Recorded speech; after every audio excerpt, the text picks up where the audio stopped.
people need some drugless, non-harmful coping mechanisms in Right. order to escape their current reality and also to train to build up their own stress resilience. Hello and welcome back to Digital Games, where we explore how games help us grow, connect, and heal. Today, I am joined by media expert and CEO and chief storyteller of Healium, which is an interactive, immersive media company that specializes in biometric controlled content that is powered by the user's physiological metrics like brain waves and heart rate. Sarah, thank you so much for joining me today. How are you today? I'm doing great, Doc. How are you? Oh man, I am fantastic. I've been looking forward to this talk for a while. We've talked about it before, but biofeedback and virtual reality is something that I am quite familiar with. I was involved with a couple research projects in medical school on the topic, and I'm really just, yeah, we keep saying, like, let's just have a nerdy play date. Let's just nerd out a little bit. Absolutely, and specifically now that this is the Stress Olympics, it's a good time to be talking about some drugless, non-harmful coping mechanisms. Yes, stress Olympics. That should be a helium coin term if it's not already. It is, yeah. This is the Stress Olympics, and not everyone is trained for it. And that's why these tools are popular. That's right. That's right. Well, we are going to get all into that and how helium and virtual reality and biofeedback are being used to combat the stress Olympics. But before we do, I want to thank you for tuning in to Digital Doc Interviews, where we talk to the people using video games to help have a positive impact on the world, people like Sarah. Remember, you can watch Digital Doc interviews live on twitch.tv/digitaldocgames, where you can participate in the show and maybe even get your questions read on air. But if you can't watch live, no worries. You can make your way to youtube.com/digitaldocgames to watch the show after it airs. If you like what we're doing here and want to help promote the message of positivity in games, go ahead and hit that like or thumbs up button and make sure to follow and subscribe to help support the channel. Your support really means so much. Now, take a big breath because that was a lot of words. Sarah, we talked about how helium is helping battle the stress Olympics. Tell me, what is helium exactly? Helium is a human performance tool, a virtual or human performance tool that quickly allows you to downshift your nervous system. So it's for the self management of anxiety, and it allows you to see what has historically been unseen inside your body, and that is your biometric data, your brain patterns, your heart rate. A lot of that biometric data has been sequestered on your wrist in the form of a smartwatch that has a flat data dashboard. Helium sets that data out into the world. It unleashes it in a story driven way that allows you to not just track the data, but interact with it and become more self aware of your brain patterns, your heart rate, and not only that, but the healing powers that all of us have inside ourselves. Hmm. And what fuels helium is not a wearable, it's not a brain pattern or heart rate, it's you and your own memories. And a lot of people ask, how do I control the screen, or how do I make the planets illuminate or the flowers grow? And you do that by emotion recall, by thinking in your own mind, recalling a time when you felt a sense of inner stillness, or recalling a time that you were focusing on an object or a sensation. Those memories are what are powering helium. So, in virtual reality, you see nothing but a computer generated environment or a 360-degree stereoscopic video. It's completely immersive and you don't see the real world. But in augmented reality, you do see the real world. You see holograms. It might be a solar system that you can illuminate with the data from your wearables. It might be a flower. These are mental fitness for a new reality, which is, the greater pandemic that we are all faced with right now. Sadly, as you said, this is the stress Olympics, and not everyone has trained for it. Calls to hotlines, mental health hotlines, have doubled. It Hmm. is a mental health emergency. We're seeing spikes in opioid issues, and people need some drugless, non-harmful coping mechanisms in Right. order to escape their current reality, and also to train to build up their own stress resilience. Right, right. Wow. And I mean, can you explain a little bit what, I mean, people meditate, right? They train all their lives to be able to sit down and meditate and to be able to train their brain to improve their mental health, to improve their relaxation state, to activate their parasympathetic nervous system. Um, but that's not what this is, in the sense that you don't need to necessarily be training in helium your whole life for this to have an effect. So, where's the balance there? Yeah, and there are different flavors of meditation. Not all meditation is the same. There's a meditation to calm your mind, there's meditation to focus your mind, to open your heart, to increase your mindfulness. And helium is meditation in quotes. It's visual meditation, Hmm. and it's meditation where you have the option to actually see your own brain patterns and heart rate displayed inside the screen, and not only displayed inside the screen, but changing the content. And that's what's key with helium, in that how are you supposed to learn to control something that you can't see? Hmm. And some people are visual learners. Uh, some people don't struggle with meditation. They can close their eyes, imagine a beautiful meadow, and they're instantly taken there. Right. But some individuals, like myself and others, they close their eyes and they see nothing, and they wonder, am I doing it right? And so helium is not only for the people who struggle with that mind body connection, but also for people who have an already established mind body connection and just want some training wheels, or a new, more visual, immersive way in order to train and increase their human performance. And we know through a lot of research, there are more than 900 published studies on the therapeutic use cases of virtual and augmented reality. We have four that have been published in peer-reviewed journals about helium, but we know that there's great value in VR as a therapy tool as it relates to quickly downshifting the nervous system over Hmm. and over and over again. You see it improving GAD surveys, general anxiety disorder surveys, Brunel mood score surveys, perceived stress inventories. You can see it live in helium in our research on EEG, full 19 channel sensors, Right. EEG, and on a brain map. And so we know that it is absolutely shifting those brain patterns. But meditation, in quotes, it's not traditional meditation. It's visual. It is using your own brain patterns and heart rate, the own healing powers that you have inside yourself, as a power source to modify the media as a training tool. So you might think of it like a bike, Yeah. that the fuel that you're using to go forward on this bike is by quieting your mind or increasing your focus. And inside that screen, that virtual world, or just on your mobile device in augmented reality, you're being visually rewarded for calming your mind, increasing your focus. Right. Well, I love what you're saying about how the scenes actually respond to what's going on in your brain or with your heart rate. You know, biofeedback, right? That's one of the essential components, is that you do need to be aware of your heart rate. You do need to be aware of, your brain waves by seeing them.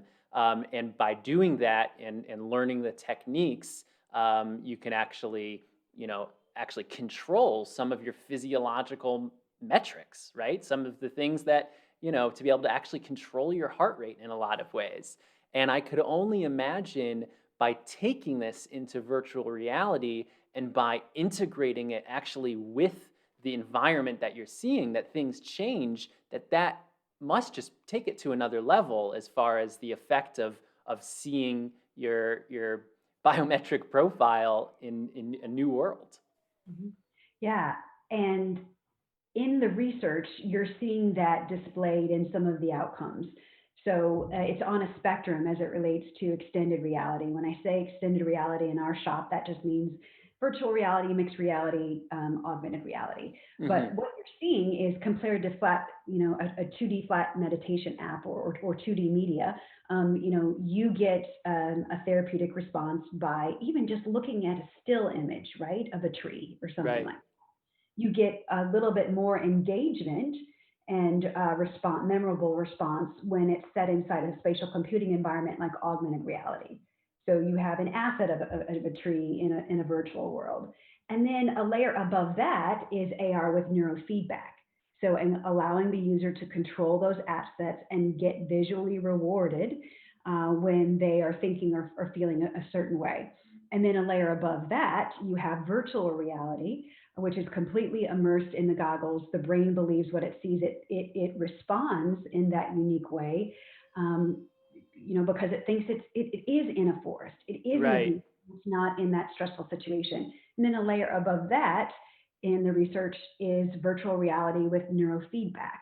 And Hmm. you're finding it's enhancing it, and there are other inputs that also enhance it even more beyond that in that will be coming out in future studies. But it's an interesting spectrum to see how our media is evolving and how media therapy has evolved to no longer be a flat experience that you view through the filter of a fixed rectangle with earbuds in your ears and your eyes closed. Right. Yeah. Visual, it's immersive, and you are using your own memories as a power source to train yourself in order to control these virtual worlds, as a reminder that our thoughts have power to control things not only in the virtual world but the real world as well. Yeah. No, that was so wonderfully said, and you really just summed up so much of what I believe and what caused me to make this channel. I focus on video games and gaming technology like VR and AR. But even on the video game side, when you play these games or you're immersed in these worlds, uh, you know that there's something powerful about it, something about that immersion that you're not getting from other platforms. So it's so fascinating to hear you explain it that way. But Sarah, I'm curious to hear kind of what was your first exposure to VR, because you've been in media for over 20 years. You worked as a journalist, you've worked in TV and radio. But what made you decide to set out and start your own virtual reality company? Mhm.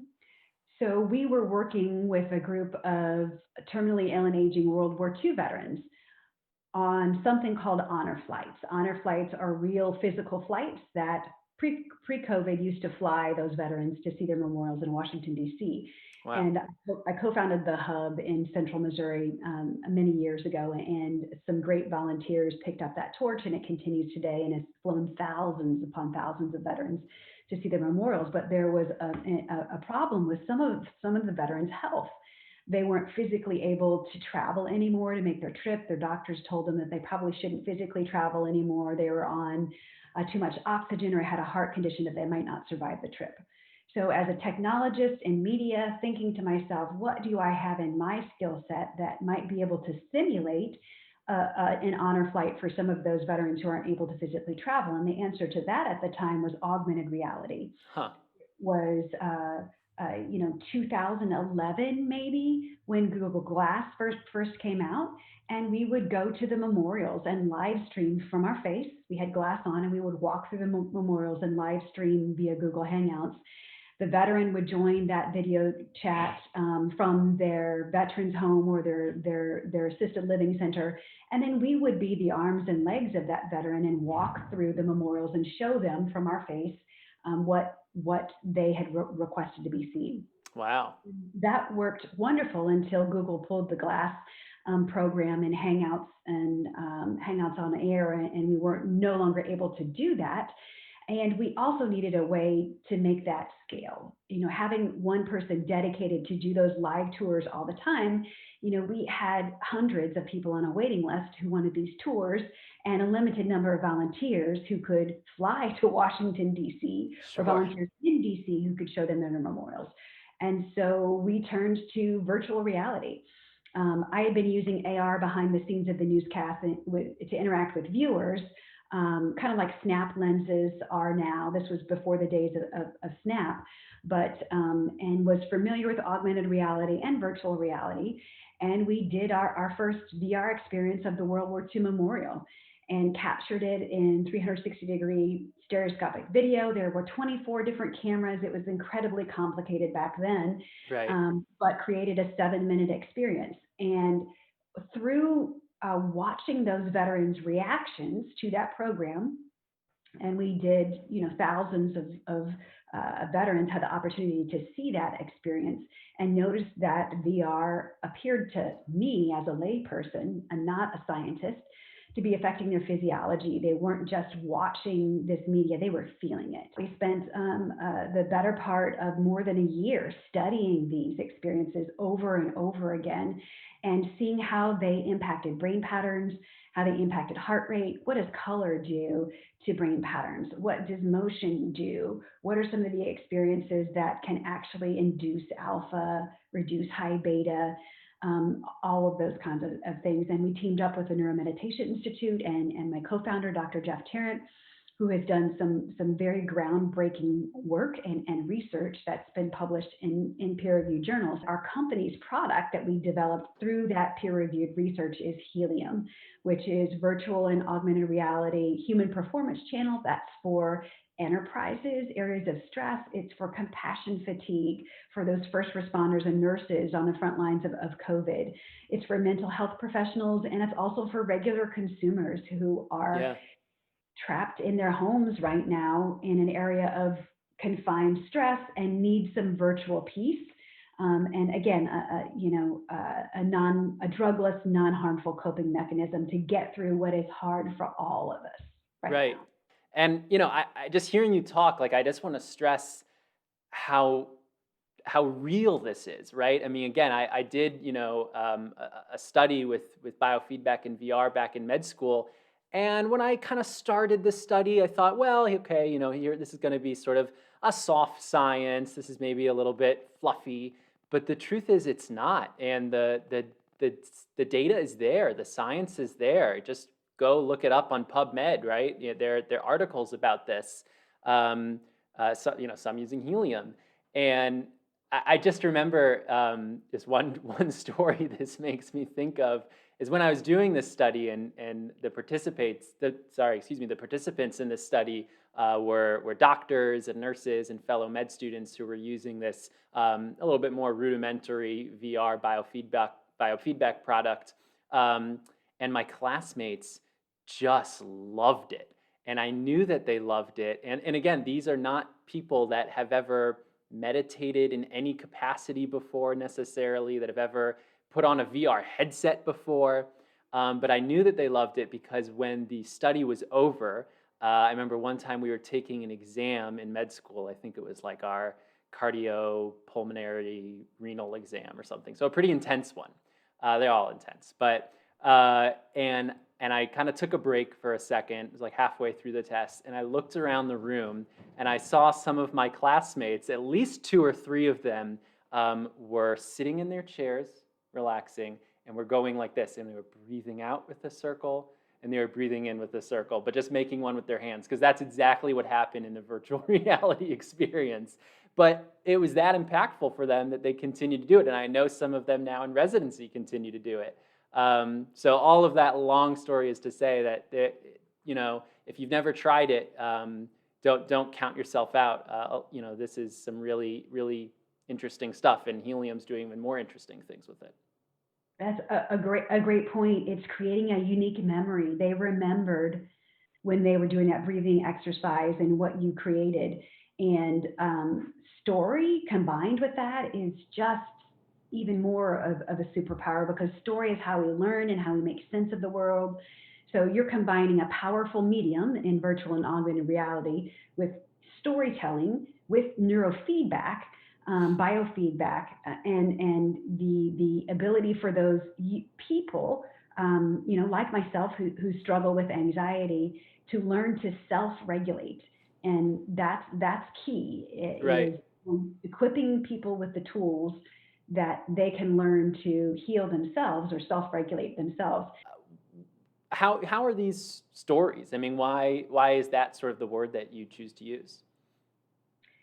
Because story is how we learn, and if you tell something in the form of a story, it's 84% more likely to be retained than if we just tell it to you on its own. So, for Right. instance, in our augmented reality app, which, by the way, Helium on augmented reality is a free download to use it without a wearable, and you can play with some of these experiences. But one of them is you have the ability to grow flowers, and it starts with a story about how back in the day in Denmark, tulips were actually more valuable than gold. And the healing properties of flowers, not only increased happiness, but they oxygenated the air. Wow. And so it's this short little, like 2 or 3 sentences story about these flowers. Yeah. And it just makes it more memorable than here are some flowers, and now try to, grow more of them by quieting your mind or opening your heart.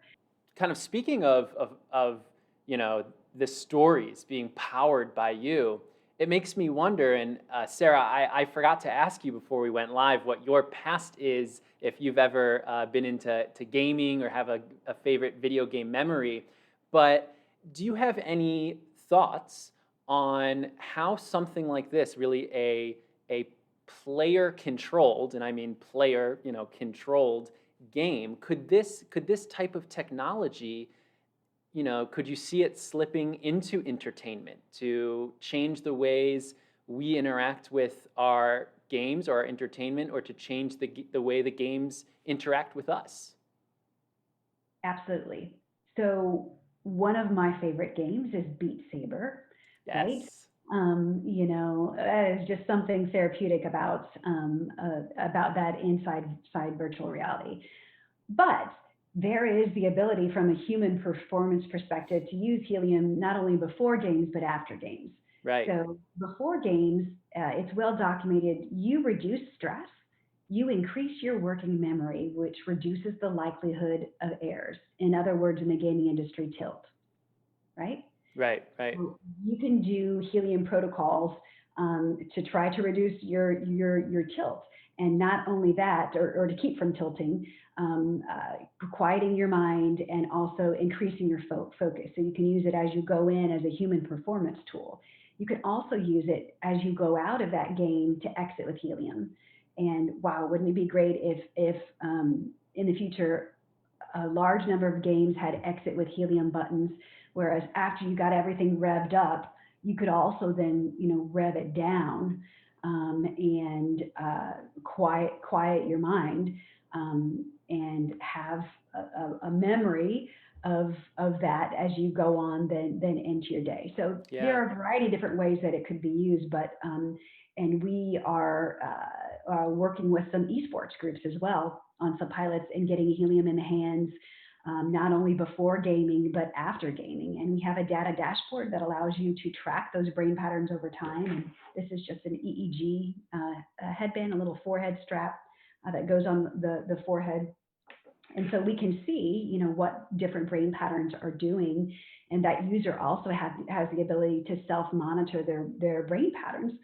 I love that idea of integrating this at the end of a gameplay session. I mean, for me, I know, if I'm playing games late at night, let's say I'm playing, like right now, I'm playing Call of Duty Cold War, and I'll be playing a multiplayer match, and I'm like, just one more, just one more, just one more. Eventually, it's getting late. I know I have to wake up in the morning with my daughter, and I'll turn the TV off. I'll go to sleep.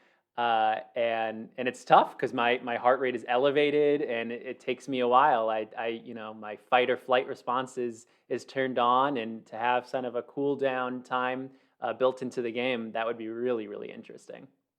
Yeah, it is a cool down, a mental cool down, even without a wearable, that you are all of a sudden immersed in a beautiful nature-based scene Right.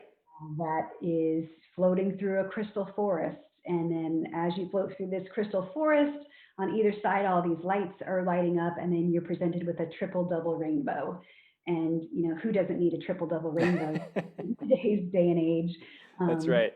Early, often, and every single day. So, and you can Absolutely. get that, anytime you want it inside Helium. Yeah, I mean, the other thing that I think, this is not my idea. There's a conversation around this with wearable technology and products like Helium. Um, but even while playing the game, that a big uh, a big mystery to solve right now in game dev is sort of that difficulty curve, and how to make it so you can seamlessly change the difficulty that a player is experiencing based on the player's performance in the game. And I know that there's been talk around using these wearables to receive data to actually see how how a player is responding to these games. How elevated is their heart rate, and actually be able to adapt the difficulty based on this. So I think there's a lot of integration that smarter people than me could probably figure out. Me too. Inside Helium, you do have the ability to adjust the difficulty because everybody's brain patterns and heart rates are different. And so as you come into the app, the first 20 seconds is it's getting a baseline of the user and setting a threshold. And then that threshold, you can toggle it higher or lower, depending on your own internal state. And that's really unique because not everybody's brain patterns are the same, their heart rate isn't the same. So you can adjust that difficulty depending how you want to train. Right, right. Wow. Well, it sounds just unbelievably interesting. We actually we were talking the first time we connected, and only about like halfway into our conversation did we find out we're both actually in Missouri. So I definitely want to come by and do the drive once COVID, is a thing of the past, and try out Helium for myself. If people want to experience Helium, what's the best way for them to look into that? So you can get it as a free app without a wearable in order to play with it. So on iOS or Android, you can search Helium, Healium, in your app stores right now on Apple and Android. We are about ready to release an update that's an all-in-one app, one of the very first all-in-one AR, VR apps that you can toggle between those different platforms. And then in Oculus, you can search for us. We're also on SideQuest and Pico Goblin as well if you're an enterprise. So yeah, definitely try it. It's free, and then if you want to use it with a wearable, our prices range from $9.99 a month up to $29 a month for virtual reality. It comes with a base of 30 experiences. Every 60 days, we add a new piece of content so that content never gets old. Also comes with a Heal You video curriculum that teaches the user about their brain patterns and heart rate and how they absolutely have the ability to control them. Awesome, awesome. Yeah, well, thank you so much, Sarah. I can't wait to meet you in person, to be able to try out Helium. When we finally are able to do that, I'm sure we will put up some content related to that demo here on Digital Games. So for everyone joining us on Twitch, thank you so much for coming and taking part of your day to spend with us and having this important conversation. And Sarah, you as well. It's always a pleasure to talk with you and to nerd out for a little bit. So I appreciate it. And thank you for what you're doing for shining a light on some of those important ways that gaming is absolutely beneficial for people. So keep going in your endeavors and let us know how we can be a resource for you. Hey, thanks for checking out the interview. What do you think of Healium? Is biofeedback in VR or AR something you would like to try? Drop a note in the comments and I'll make sure to reply.